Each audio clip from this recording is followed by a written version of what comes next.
بسم اللہ الرحمن الرحیم الدرس السادس، چھٹا سبق، عربی کے معلم کا چھٹا سبق۔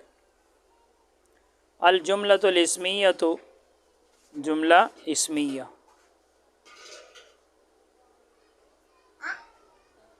تم پڑھ چکے ہو کہ پوری بات کو جملہ کہتے ہیں، پوری بات ہو تو اس کو جملہ کہتے ہیں، یعنی مرکب مفید۔ مرکب مفید کو جملہ اور کلام بھی کہتے ہیں، علم النحو میں آپ پڑھ چکے ہو۔ تو جو پوری بات ہوتی ہے اس کو جملہ کہتے ہیں۔ اب یہ بھی یاد رکھو کہ جملہ دو قسم کا ہوتا ہے، نمبر ایک ہے اسمیہ، نمبر دو ہے فعلیہ۔ جملہ اسمیہ، جملہ فعلیہ۔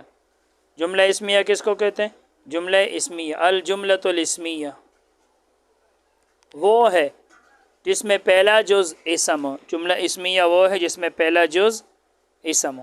جیسے دیکھو، زید حسن، زید حسن، زید خوبصورت ہے، اچھا ہے، زید خوبصورت ہے۔ تو یہ پہلا جز اسم ہے۔ جملہ اسمیہ وہ جملہ ہے جس میں پہلا جز اسم ہو۔ تو یہاں زید پہلا جز ہے، حسن دوسرا جز ہے۔ پہلا جز زید، یہ آپ دیکھ رہے ہو، یہ اسم ہے، دوسرا بھی اسم ہے، لیکن دوسرا اسم ہونا ضروری نہیں ہے، پہلا اسم ہونا ضروری ہے۔ جملہ فعلیہ، الجملۃ الفعلیہ تو وہ جملہ ہے، وہ ہے جس میں پہلا جز فعل ہو، پہلا جز فعل اور دوسرا پھر فاعل ہوتا ہے۔ جیسے حسن زید، زید خوبصورت ہوا، زید خوبصورت ہوا۔ تو یہ حسن فعل ہے اور زید فاعل ہے۔ فعل اپنے فاعل سے مل کر جملہ فعلیہ خبریہ، اور اوپر زید مبتدا ہے، حسن خبر ہے، مبتدا خبر مل کر جملہ اسمیہ خبریہ، اور ادھر یہ جملہ فعلیہ خبریہ ہے۔ ذیل میں جملہ اسمیہ کے متعلق ضروری باتیں لکھی جاتی ہے اور جملہ فعلیہ کا بیان سبق 14 میں ہوگا۔ بڑی قیمتی باتیں بتا رہے۔ جملہ اسمیہ میں عموماً پہلا جز معرفہ ہوتا ہے اور دوسرا نکرہ ہوتا ہے۔ جملہ اسمیہ میں یاد رکھنا، پہلا جز جو ہوتا ہے وہ معرفہ ہوتا ہے اور دوسرا نکرہ ہوتا ہے۔ چنانچہ اوپر کی مثال میں زید اسم معرفہ ہے اور حسن نکرہ ہے۔ جیسے اوپر دیکھو، جملہ اسمیہ میں آپ نے پڑھ لیا زید حسن، زید خوبصورت ہے، تو پہلا جز دیکھو زید یہ کیا ہے؟ معرفہ، اور دوسرا جز حسن یہ نکرہ ہے۔ تو جملہ اسمیہ میں عموماً پہلا جز معرفہ ہوتا ہے اور دوسرا نکرہ ہوتا ہے۔ تنبیہ نمبر 1، جملہ اسمیہ اور مرکب توصیفی میں اتنا ہی فرق ہے۔ مرکب توصیفی جس میں دوسرا جز پہلے کی صفت بیان کرے، تو جملہ اسمیہ اور مرکب توصیفی میں اتنا ہی فرق ہے کہ مرکب توصیفی میں دونوں اجزاء تعریف تنکیر میں یکساں ہوتے ہیں، اور جملہ اسمیہ میں پہلا جز معرفہ ہوتا ہے، دوسرا نکرہ ہوتا ہے۔ تو جملہ اسمیہ اور مرکب توصیفی میں یہ فرق ہے کہ جملہ اسمیہ میں پہلا جز معرفہ ہوتا ہے اور دوسرا نکرہ ہوتا ہے، جبکہ مرکب توصیفی میں پہلا جز جب نکرہ ہو تو دوسرا بھی نکرہ ہوتا ہے، اور پہلا جز جب معرفہ ہو تو دوسرا بھی معرفہ ہوتا ہے۔ تو کہتے ہیں مرکب توصیفی میں دونوں اجزاء یعنی دونوں جز تعریف و تنکیر میں یکساں ہوتے ہیں۔ اگر پہلا جز معرفہ ہے تو دوسرا بھی معرفہ، اگر پہلا جز نکرہ ہے تو دوسرا بھی نکرہ، تو تعریف اور تنکیر میں یکساں ہوتے ہیں۔ اور جملہ اسمیہ میں پہلا جز معرفہ ہوتا ہے، دوسرا نکرہ، یہ فرق ہے دونوں میں۔ چنانچہ مثال مذکور میں اگر پہلے جز زید کی جگہ کوئی اسم نکرہ رکھے اور کہے زئی رجل حسن، اچھا مرد، تو یہ مرکب توصیفی بن جائے گا۔ اوپر دیکھو، آپ نے پڑھ لیا زید حسن، تو اگر آپ زید کی جگہ اوپر زید کو ہٹا دو، اس کی جگہ نکرہ رکھ دو، جیسے رجل حسن، اب یہ مرکب توصیفی ہو گیا۔ کیوں؟ کیونکہ رجل بھی نکرہ ہے اور حسن بھی نکرہ ہے، تو دونوں جز نکرے ہیں، پہلا بھی دوسرا بھی، تو یہ کیا بن جائے گا؟ مرکب توصیفی بن جائے گا۔ یا دوسرے جز حسن پر الف لام لگا کر معرفہ کر دے اور کہے زید الحسن، یا اوپر زید کی جگہ نکرہ رکھو، یا یوں کرو کہ زید کو تو اپنی جگہ چھوڑو، لیکن جو حسن ہے اس کے اوپر کیا ڈال دو؟ الف لام، تو اب زید بھی معرفہ ہو گیا، اور الحسن اس کے اوپر الف معرب باللام، یہ بھی معرفہ، دو معرفے اکٹھے آ گئے، موصوف بھی معرفہ، صفت بھی معرفہ. اب یہ کیا بن گیا؟ مرکب توصیفی. تو کہتے ہیں یہ دونوں صورتیں مرکب توصیفی کے ہو جائیں گے.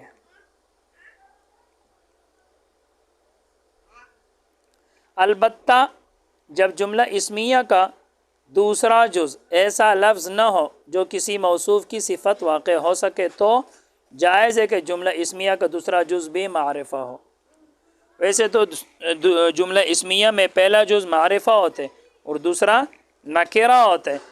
یہاں کہہ رہے البتہ جب جملہ اسمیہ کا دوسرا جز ایسا لفظ نہ ہو جو کسی موصوف کی صفت واقع ہو سکے تو پھر دوسرا جز بھی معرفہ ہو سکتا ہے. مثلا انا یوسف. اب انا یوسف، میں یوسف ہوں. اب یہ یوسف انا کی صفت نہیں ہو سکتا کیونکہ جو ضمیر ہوتا ہے وہ موصوف نہیں ہوتی، نہ موصوف ہوتی ہے نہ صفت. انا ضمیر ہے تو یہ یوسف انا کی صفت نہیں ہو سکتا. جب نہیں ہو سکتا تو یہ کیا آ سکتا ہے؟ معرفہ آ سکتا ہے. اب انا بھی معرفہ ہے اور یوسف بھی معرفہ ہے.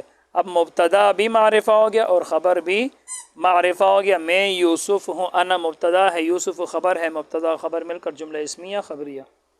اسی طرح زاد الطالبین میں ہے الدین النصیحۃ، تو الدین مبتدا ہے، النصیحۃ خبر ہے، وہاں بھی خبر ہے، وہ بھی معرفہ ہے، اس کے اوپر الف لام ہے، دونوں جز معرفہ ہے کیونکہ نصیحۃ دین کی صفت نہیں ہو سکتی کیونکہ نصیحۃ مؤنث ہے اور الدین یہ مذکر ہے. تو کہتے ہیں اگر دوسرا جز ایسا لفظ نہ ہو جو موصوف کی صفت واقع ہو سکے تو پھر دوسرا جز بھی معرفہ ہو سکتا ہے. جیسے یہاں یوسف مبتدا خبر دونوں معرف ہیں. یا مبتدا اور خبر کے درمیان ایک ضمیر فاصل لائے جائے. جب مبتدا بھی معرفہ ہو اور خبر بھی معرفہ ہو تو پھر دونوں کے درمیان ایک ضمیر فاصلہ کرنے والا، یہ ضمیر، اس کو پھر ضمیر فصل کہتے ہیں. جیسے دیکھو الرجل هو الصالح. اب دیکھو یہ الرجل مبتدا ہے اور صالح خبر ہے، دونوں معرفہ ہے. یہ بھی بیچ میں ہوا کیا ہے؟ ضمیر فصل. تو الرجل مبتدا ہے، ہوا ضمیر فصل ہے، صالح خبر ہے، مبتدا خبر مل کر جملہ اسمیہ خبریہ. مرد نیک ہے. اسی طرح الرجال هم الصالحون، مرد نیک ہیں. الرجال مبتدا ہے، یہ صالحون یہ خبر ہے، دونوں معرفہ ہے، یہ بھی معرفہ یہ بھی معرفہ اور بیچ میں یہ ضمیر فاصل ہے، ضمیر فصل. اور اسی طرح قرآن مجید میں آتا ہے وَأُولَئِكَ هُمُ الْمُفْلِحُونَ، اولئک علی ھدی من ربہم وَأُولَئِكَ هُمُ الْمُفْلِحُونَ، وہ بھی ضمیر فصل ہے. اگر یہاں سے ضمیر نکالیں تو یہ مرکب توصیفی ہو جائیں گے. اب یہ الرجل هو الصالح یہ ضمیر ہوا نکالے اور الرجال هم الصالحون یہ ہم ضمیر نکالے، الرجال الصالحون یا الرجل الصالح، یہ کیا بن جائیں گے؟ مرکب توصیفی یعنی موصوف صفت ہو جائیں گے. تنبیہ نمبر 2، جیسا کہ فارسی میں است، اند، است کا مطلب ہے، اند کا مطلب ہیں وغیرہ، اور اردو میں ہے وغیرہ کلمات ربط ہے. یہ کلمات ربط ہیں یعنی یہ جملوں کو جوڑتے ہیں. جیسے میں کہتا ہوں زید کھڑا ہے، اگر میں ہے کو ہٹا دوں تو ربط نہیں آئے گا نا. یہ ہے نے جوڑ دیا، زید کے ساتھ کھڑا ہونے کو جوڑ دیا، زید کھڑا ہے، تو یہ ہے اور یہ ہیں یہ کلمات ربط ہے یعنی یہ کلموں کو جوڑتے ہیں، ربط دیتے ہیں. زید کھڑا ہے تو ہے نے کھڑے ہونے کو جوڑ دیا، کس کے ساتھ؟ زید کے ساتھ. یہ کلمات ربط. تو اسی طرح عربی میں یاد رکھنا کوئی لفظ نہیں ہے. جس طرح فارسی میں است ہے، اند ہے، اردو میں ہے، عربی میں ایسا کوئی لفظ نہیں ہے. یہ کہتے ہیں یہ معنی جملہ میں خود پیدا ہو جاتے ہیں. چنانچہ زید عالم، اب زید مبتدا عالم خبر. اب یہ ہے جو ترجمہ ہے یہ اس کے اندر خود پیدا ہو گیا، اس کے لیے کوئی الگ سا لفظ نہیں ہے. چنانچہ زید عالم کا معنی ہے زید عالم ہے، تو زید عالم یہ ہے کہاں سے آ گیا؟ یہ خود بخود پیدا ہو گیا، اس کے لیے عربی میں کوئی الگ سا لفظ نہیں آتا. باقی فارسی میں است، اند آتا ہے اور اردو میں ہے آتا ہے، لیکن عربی میں اس کے لیے کوئی الگ لفظ نہیں ہے. نمبر 3، جملہ اسمیہ کے پہلے جز کو مبتدا کہتے ہیں اور دوسرے کو خبر کہتے ہیں. جیسے پیچھے آپ نے پڑھ لیا زید حسن، زید پہلا جز ہے اس کو مبتدا کہتے ہیں اور حسن دوسرا جز ہے اس کو خبر کہتے ہیں، پھر مبتدا خبر مل کر جملہ اسمیہ خبریہ. نمبر 4، عموماً مبتدا اور خبر مرفوع ہوتے ہیں حالت رفع میں، یاد رکھنا جو مبتدا ہوتا ہے اور خبر ہوتا ہے تو یہ دونوں مرفوع ہوتے ہیں، یعنی مبتدا کے اوپر بھی پیش آتا ہے اور خبر کے اوپر بھی پیش آتے ہیں۔ جیسے پیچھے آپ نے پڑھ لیا کہ زیدن حسن، تو زیدن دیکھو اس کے آخر میں کیا آ رہے؟ دو پیش آ رہے، زیدن، اور حسن اس کے آخر میں بھی دو پیش آ رہے۔ تو یہی کہ عموماً مبتدا اور خبر مرفوع ہوتے ہیں، حالت رفع میں ہوتے ہیں۔ اور یاد رکھنا رفع صرف پیش کے ساتھ نہیں آتا، رفع کی اور بھی صورتیں ہیں، یہ تفصیل انشاءاللہ آگے آ جائے گی۔ الف کے ساتھ بھی رفع آتا ہے، واو کے ساتھ بھی آتا ہے، واو ما قبل مضموم کے ساتھ بھی آتا ہے، تو تفصیل انشاءاللہ آگے آ جائے گی، پھر میں آپ کو بتا دوں گا۔ تو عموماً مبتدا اور خبر دونوں کیا ہوتے ہیں؟ مرفوع ہوتے ہیں۔ بس آج کے لیے اتنا ہی۔ اللہ تعالی ہم سب کو علم نافع عطا فرمائے۔ السلام علیکم۔